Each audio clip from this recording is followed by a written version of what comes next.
Hematu. Yeah, oh, sorry about that. I have a habit of slipping back into the Planko language. It's good to finally meet you in person. I'm Bernard, although I insist you call me Bernie. The only person who calls me Bernard is my wife. And even then, only when I've tracked elephant dung into the carpets. As you know, I own several zoos, but I always like to show people the ropes here at my home. This is the first zoo I ever opened, and a source of great pride for me. And prides, thanks to a lion breeding program we ran in the 80s. But we're in the middle of a big renovation, and that's where you come in. Sadly, our old contractor had to retire after developing a fur allergy. Poor devil kept sneezing his dentures into the lion habitat. So, it's up to you to finish everything off. Don't worry, though. I'm not completely throwing you in at the deep end. My head keeper, Nancy Jones, will be lending a helping hand. Oh, she's a hard worker, and she'll expect you to be too. But I'm sure you'll get along like a house on fire, or even better, one that isn't on fire. Less shouting that way. Hello there. From that rosy, fresh face of yours, I'm guessing you're Bernie's new hire. Good. Now, I hope you're ready to ditch your diploma because we're about to get really hands-on. But before we begin the real work, how about we familiarize you with the zoo by learning how to fly around it and visiting some of our beautiful animals? We'll start by popping over and having a look-see at the grizzly bears in their habitat.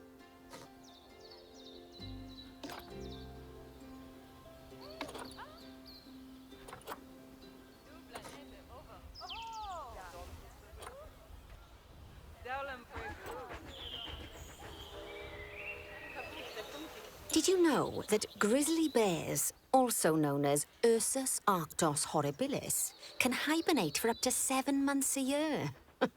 Oh, but then again, given the chance, I think a lot of people would do that too. Select one of the bears and you'll bring up its information panel. This is where you can find out all kinds of information about your animal. The most important thing being its overall welfare. You'll learn more about animal welfare today as we go through your objectives. But for now, let's enjoy this magnificent animal. Why don't you select the camera from inside its information panel? See, now this is a fantastic way to get a close look at your animals. Okay, when you're ready, let's pop over to the other side of the zoo and take a look at the lions. I've marked their location for you to find.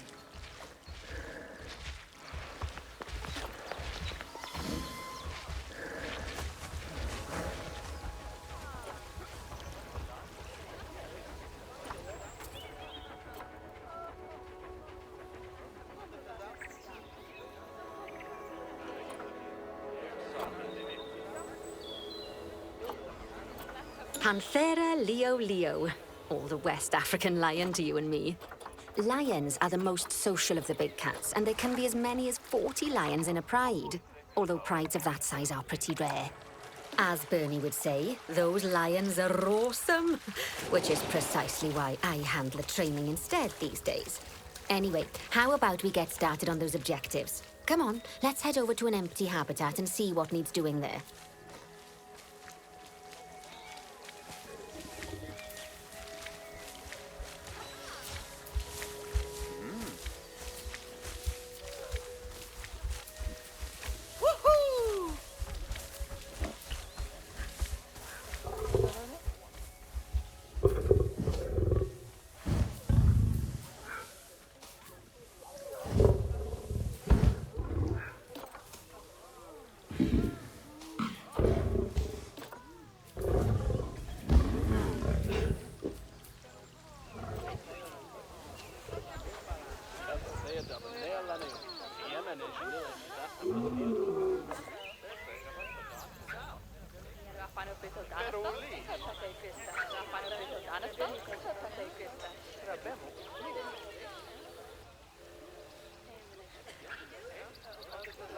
As you can see, it's a lovely space for animals, but it's missing a certain something. Well, two somethings. Warthogs. So I'd like you to adopt a pair of them. To adopt animals, we need to open the animal market, which is in the animal trading section.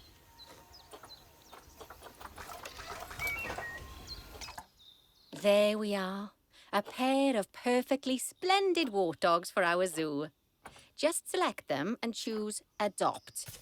Normally, the animal exchange would be full of animals, but I've emptied out the market while you learn how it works.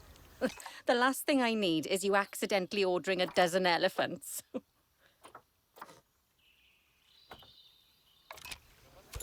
When you adopt an animal, it's automatically placed in the trade centre, where they're held until you're ready to move them into their habitat, which, as it happens, you are.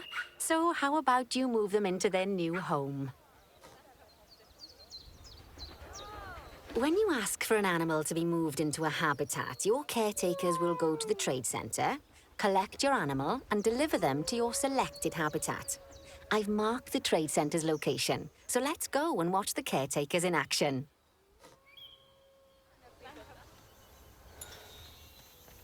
Well, as you can see, those caretakers don't hang about. They'll move those animals to their destination as fast as possible. Of course, normally we'd have to place the animals into quarantine before moving them into a habitat, but I am assured by a person of good standing that these warthogs are in the very rudest of health.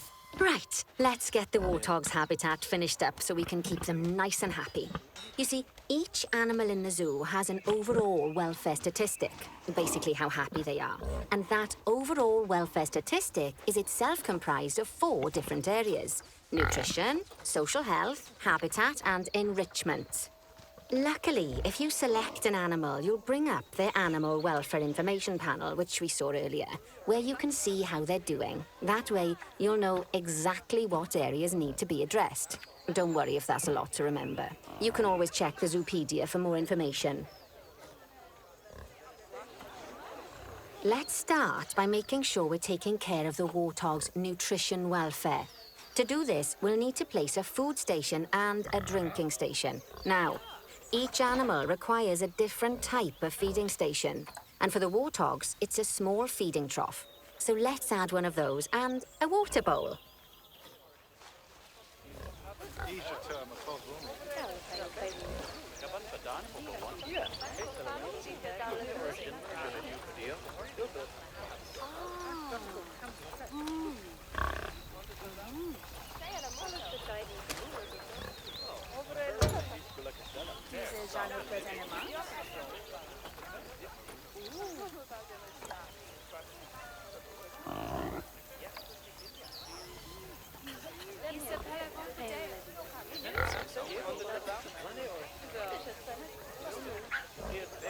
Animals also require stimulation to keep them happy. Let's add a lovely mud bath for the warthogs to roll around in. That bath will count towards their enrichment welfare, specifically their toy enrichment welfare.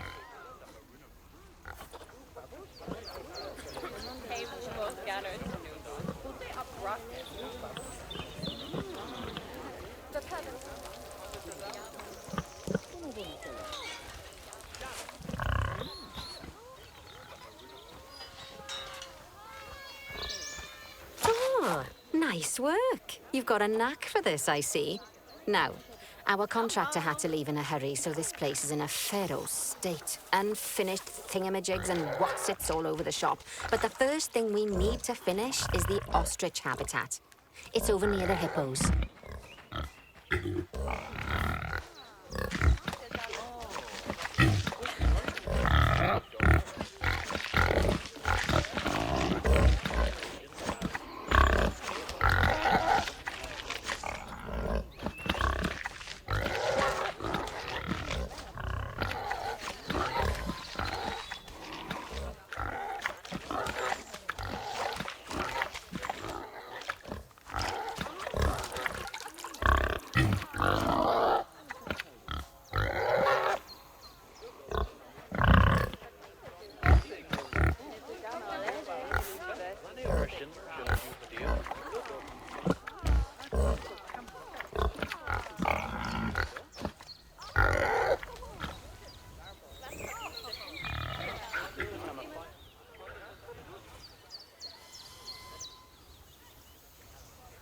Oh, before we actually start building our ostrich habitat, let's pause time for a moment.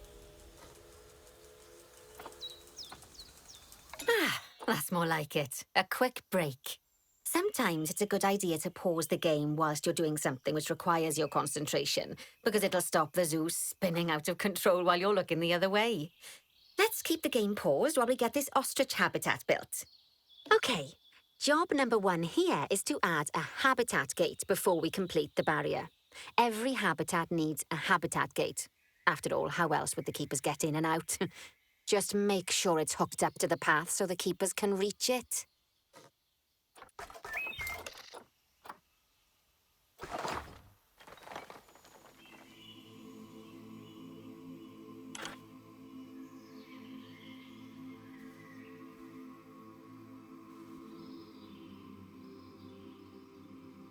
Right, let's complete the perimeter barrier so we can adopt us some ostriches.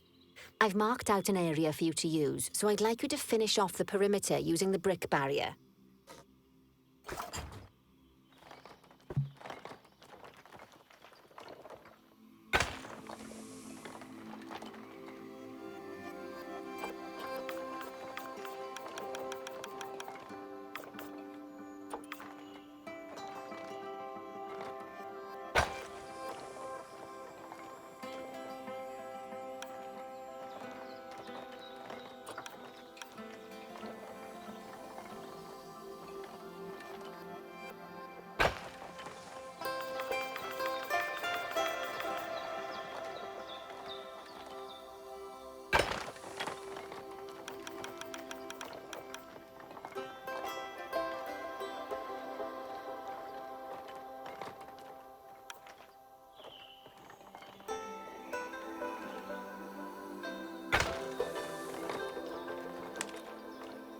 Good work!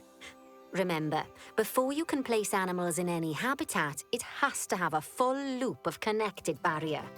Now, you've probably noticed that guests can't actually see into this habitat at the moment.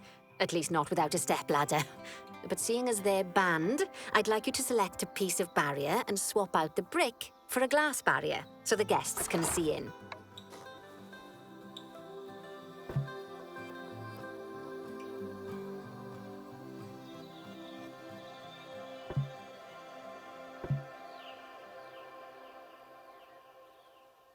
There we go. Adding in more windows gives guests even more opportunities to see the animals in a habitat. It's always best to make sure the guests can get a good view into a habitat from the path they're walking on, because it makes them happy, and because this would be a pretty terrible zoo if they couldn't. The last thing we need to do is to add a donation box. You see, when guests enjoy the view of an animal, they'll make a donation. Just make sure you put them in easy-to-reach places, like near a viewing point. Donation boxes are one of the main sources of income for the zoo, so make sure you remember them. Now, before we adopt our ostriches, you should unpause time. After all, if time's paused, then so are our caretakers, which will make it a bit tricky for them to deliver the ostriches. Oh, by the way, as well as pausing time, you can also speed it up. It'll run everything at 2 times and 5 times faster. It can be useful, especially if you're waiting for money to accumulate or for animals to be delivered to your habitat. Personally, I use it when I'm waiting for a brew to finish. All right, you've finished the habitat, so it's high time we adopted those ostriches, don't you think? Let's get 4 of them in here.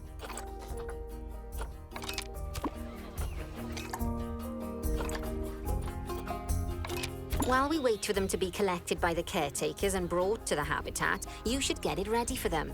Add a suitable feeding station, water station, and an appropriate food enrichment item. It's often best to place things like enrichments and feeding stations near to the habitat perimeter, so guests can get a really good view of the animals.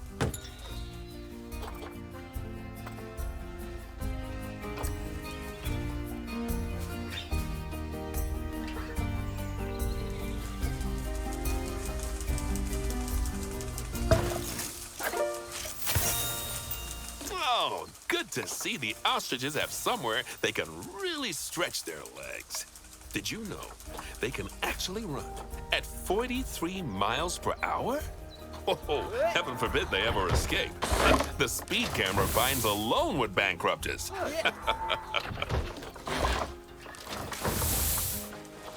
Well, Bernie certainly seems impressed. Did he do his speed camera joke? Every time we get an ostrich. So, now we've made the ostriches' lives a bit better, let's do the same for the keepers, shall we? To make it easier for the keepers to feed the ostriches and hippos, we should build a new keeper hut. Keeper huts are where the keepers prepare the food for animals, so they should be placed near to the habitats to make sure the keepers don't waste their time walking when they should be looking after the animals. You'll need to rotate the keeper hut to get it to connect up to the path.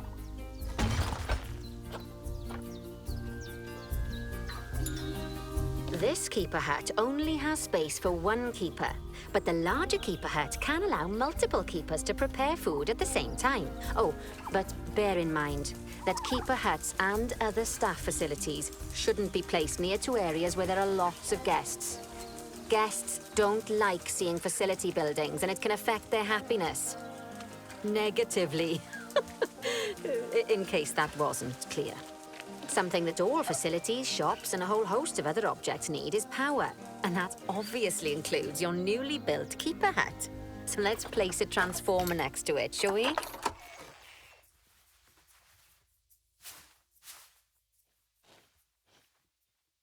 Lovely work. Now the keepers can start using the hut to prepare food, and thanks to where you've put it, they won't need to walk very far to deliver it to the ostriches and hippos.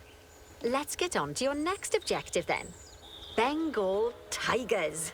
We want to adopt some, but I'm afraid there's nothing ready for them yet. Head on over to the plot of land I've marked out. It's not too far away.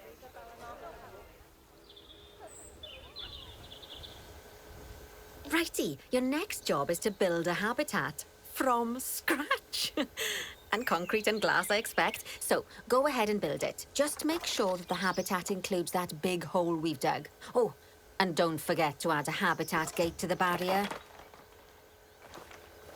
Oh, and make sure the guests will be able to see the tigers.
Now, Bernie takes safety very seriously at his zoos, so we should probably make sure those tigers can't jump out of their habitat, don't you think?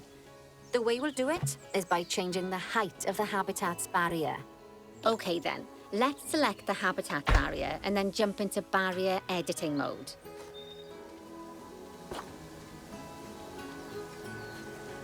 Great! Now highlight the entire perimeter of the habitat. You can do that by selecting fence segments one by one, or select one and hold to use the multi-select mode.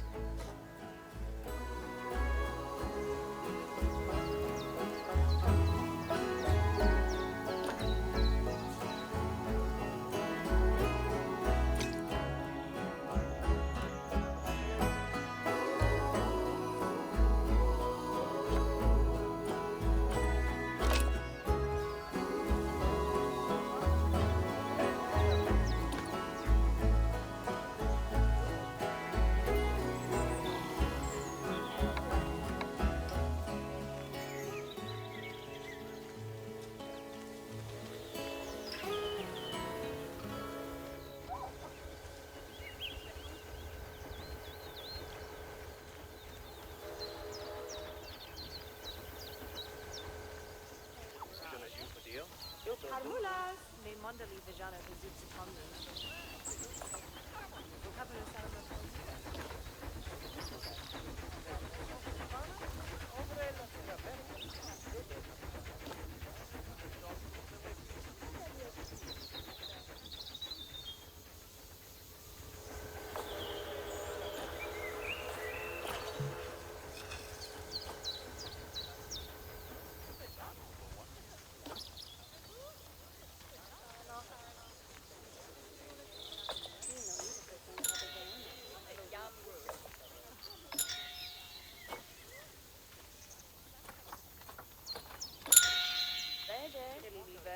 Great! Now highlight the entire perimeter of the habitat.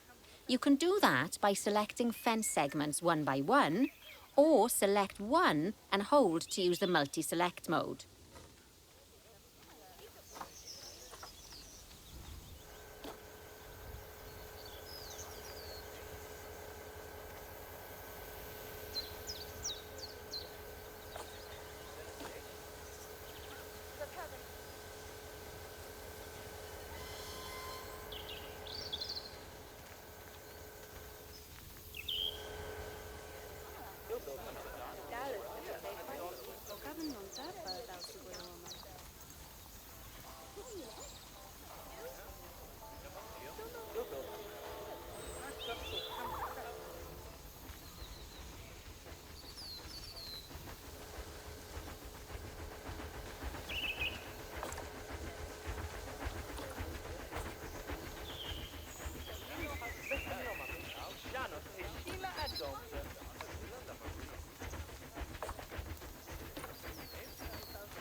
Great!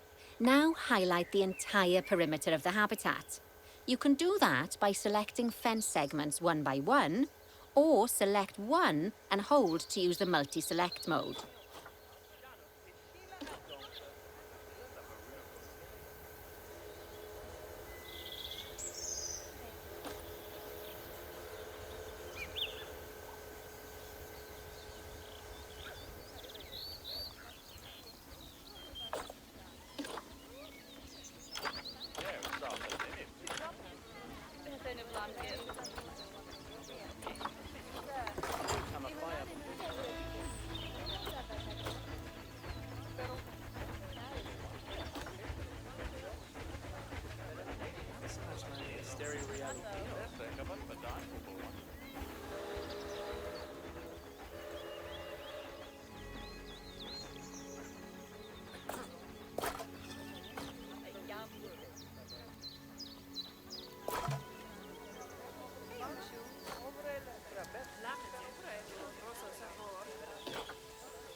Now you've got all of the perimeter selected, you can increase the height of your barriers using the barrier height tool.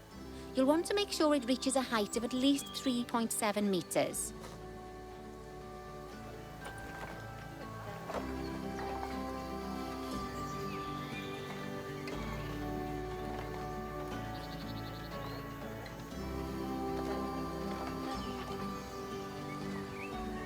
Now that the habitat is in place, don't forget to put down a donation box near to your viewing areas. We need every dollar we can get. Especially as these tigers aren't exactly eating instant noodles for lunch.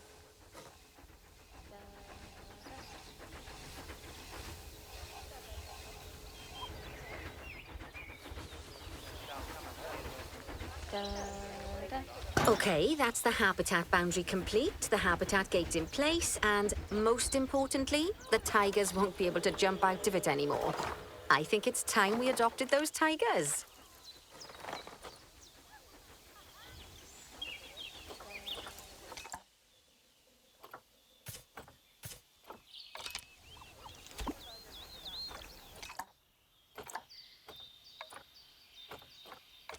Whilst our trusty caretakers collect and deliver the tigers, let's take a look at preparing the habitat for their arrival. We'll start with the basics. Add a suitable feeding station for them.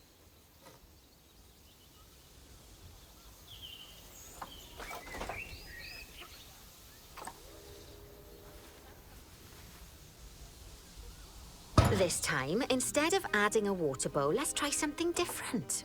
Some animals need a pool in their habitat so they can go for a swim, but they can also use it to drink from.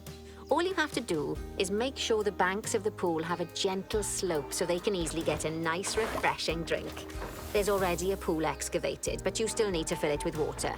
You should do that by going into Terrain and selecting the water tool.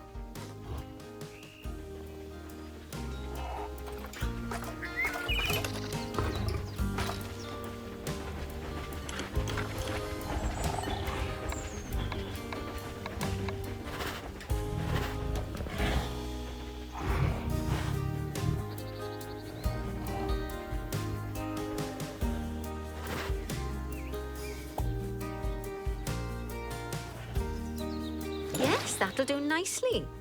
Of course, just like the warthogs and ostriches, these tigers will also need some enrichment. Why don't you add some suitable toy and food enrichment items into their habitat?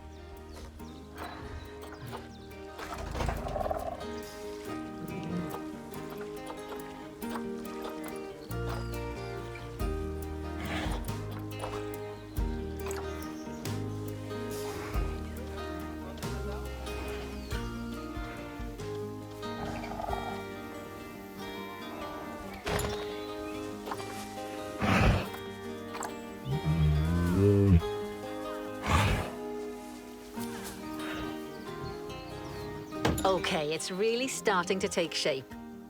Now, the tigers will need a shelter in their habitat so they can hide from the guests, or more likely, the bad weather. Although, given that we're in England, you might want to think of that just as normal weather. Go on, add a shelter to their habitat. You can either build one from various suitable bits and bobs, or if you like, just pop down the blueprint that I've already built for you.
Okay, it's really starting to take shape. Now, the tigers will need a shelter in their habitat so they can hide from the guests, or more likely, the bad weather. Although, given that we're in England, you might want to think of that just as normal weather. Go on, add a shelter to their habitat. You can either build one from various suitable bits and bobs, or if you like, just pop down the blueprint that I've already built for you.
Oh, poor Dabs. I'm sure it can't have escaped your attention that the tigers look a bit miffed. That's because they aren't too keen on the type of terrain in their habitat. Select a tiger and bring up its information panel.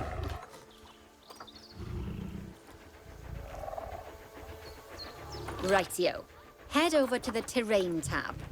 That way you can view the terrain information and see how they feel about different types of terrain. That'll tell you what the tigers need more of or less of in this habitat.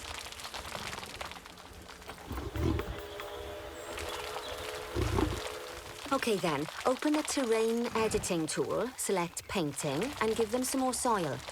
Yes, that should help with the habitat part of their welfare.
Right then, all animals need plants and trees from their own biome or continent. You know, deserts, savannas, or Asia, Europe, that sort of thing.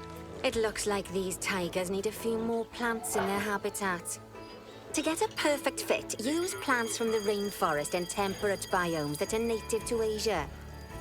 Although if you have to, you can get away with using just one or the other. The tigers will also want a certain amount of their habitat to be covered by those plants. To find out which plants to use and how many, select a tiger and go to the Environment tab. Now, as you can see, some of the plants currently in the habitat aren't quite right for the tiger, like the wattle bushes. You can remove them if you want. You can find all of the plants you need in the nature section, and you can use the filters to only show the types of plants you want to see. In this case, that's plants from the rainforest or temperate biomes.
They say that good fences make good neighbors. I guess that's doubly true when one of the neighbors is a Bengal tiger.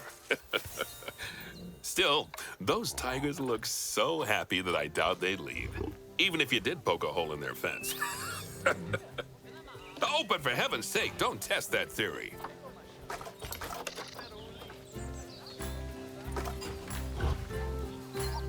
Right, let's head over to the Indian peafowls. I've been told that we need to improve their social welfare.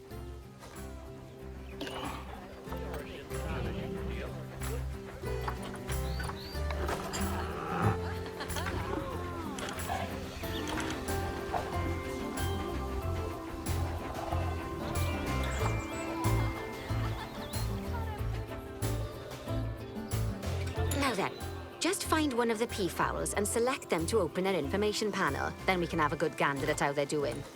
Although technically, I suppose gandering would just be for geese. Expand their social welfare, and we can get a bit more detail. Now, they've clearly got plenty of space, and they're not stressed, but it looks like their social group isn't quite right. So let's find out more. Head over to the social tab to see what's wrong. Right, as you can see, the peafowls need their population to be larger. To solve this little problem, you'll need to adopt 3 more female peafowls. Off you pop to the animal market then.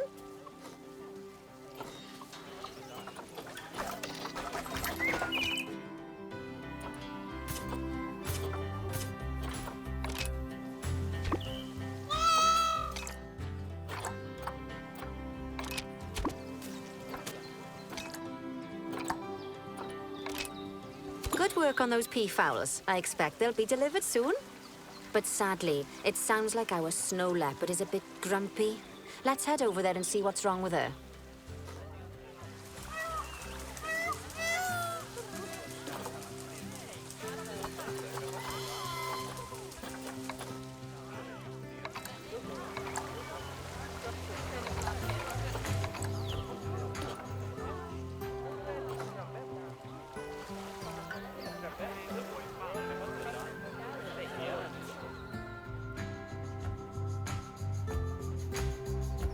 Just like people, animals can suffer from stress if things aren't quite right. You know, like when you see someone put in the milk before the tea bag. In the case of these snow leopards, they're a bit stressed by their lack of privacy.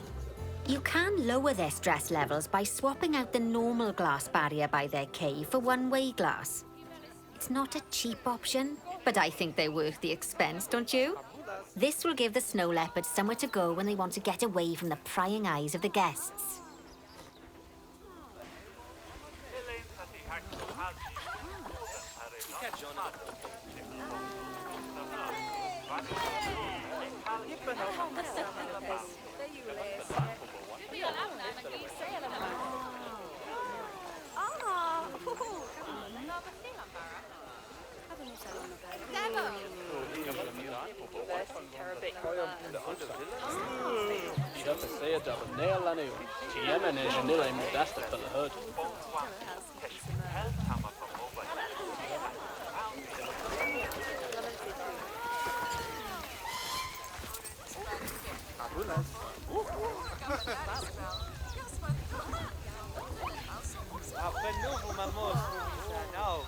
Of course, when an animal isn't in its natural biome, it's probably going to be too hot or too cold. Unsurprisingly for the snow leopards, it's too hot, even with the terrible British weather. You should help cool it down by adding some coolers to their habitat. But let's start by opening up the temperature heat map and having a look-see at the temperature in the leopard's habitat.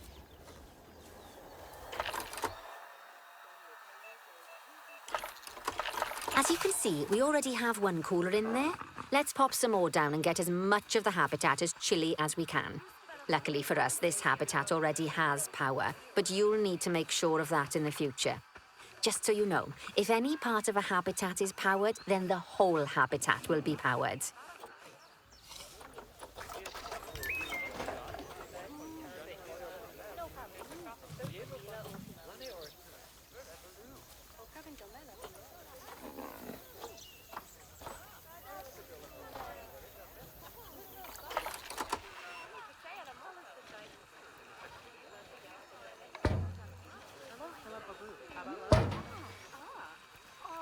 You can find heat maps for all sorts of helpful things, so do be sure to explore them and make good use of them.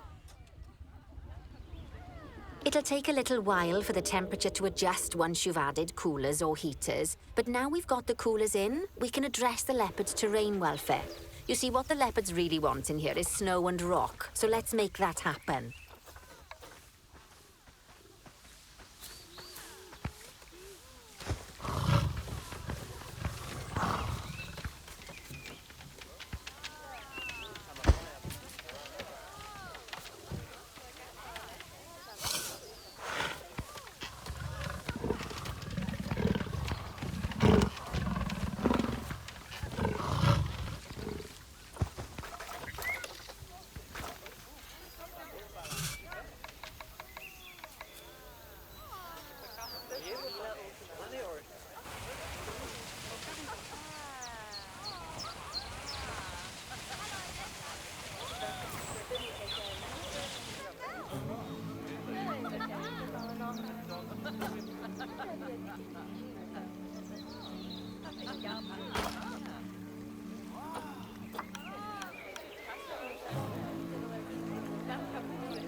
Now then, all of that should give you a pretty good understanding of how to make animals happy. So I'd like you to go and check on all the other animals in the zoo and fix up any issues with their habitats. That'll increase the average welfare of the animals across the whole zoo.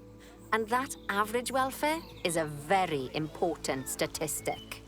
Now, to quickly see how all your animals are doing in the zoo, you should head to the animal section of the zoo management screen.